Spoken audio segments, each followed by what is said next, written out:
অবশেষে দৃশ্যমান হতে যাচ্ছে পটুয়াখালী ইপিজেড। বালু ভরাট শেষে বিনিয়োগকারীদের মাঝে দেয়া হবে প্লট বরাদ্দ।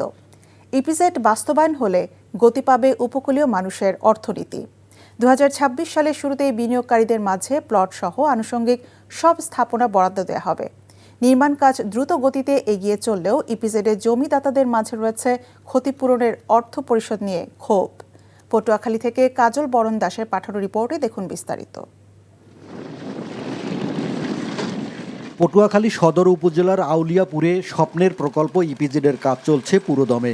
2023 সালে নির্মাণ কাজ শুরু করা 1443 কোটি টাকার প্রকল্পটি 2026 সালের মধ্যেই শেষ হবার কথা রয়েছে। ইতোমধ্যে সম্পন্ন করা হয়েছে বালু ভরাটের কাজ। 154টি জমিদাতা পরিবারের জন্য নির্মাণ করা হচ্ছে আবাসন, যেখানে থাকবে পুকুর, মসজিদ, রেন্ট, ফুটপাত, কালভার্ট ও স্কুলসহ নানা আধুনিক সুবিধা।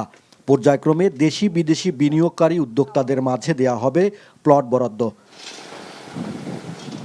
প্রকল্প সম্পন্ন হলে প্রত্যক্ষ এবং পরোক্ষভাবে কর্মসংস্থান হবে প্রায় 2 লাখ মানুষের। প্রকল্প ঘিরে স্বপ্ন দেখলেও জমি অধিগ্রহণের টাকা না পাওয়া নিয়ে ক্ষোভ প্রকাশ করলেন জমিদাতাগণ।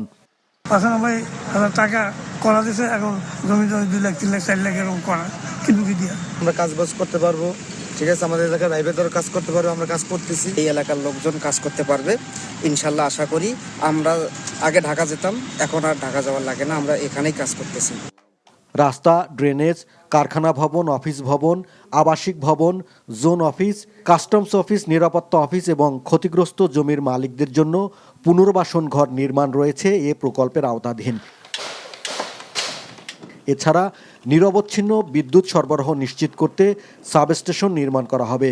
2026 সালের মধ্যে বিনিয়োগকারীদের জন্য প্লট বরাদ্দ দেওয়া হবে বলে জানালেন প্রকল্প কর্মকর্তারা।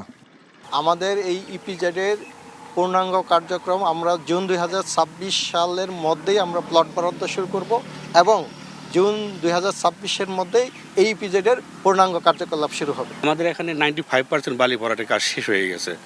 এখন আমাদের লেভেলিং চলতেছে, এটা বুঝাই দিতে আমাদের আর 2 মাস সময় লাগবে। সরকারের নিজস্ব তহবিল থেকে 1105 কোটি টাকা এবং 338 কোটি টাকা অর্থায়ন করবে বাংলাদেশ রপ্তানি প্রক্রিয়াকরণ অঞ্চল কর্তৃপক্ষ। এছাড়াও একই প্রকল্পের আওতায় কুয়াকাটায় 2.25 একর জমিতে বিনিয়োগকারীদের জন্য একটি ক্লাব স্থাপন করা হচ্ছে। NTV news desk.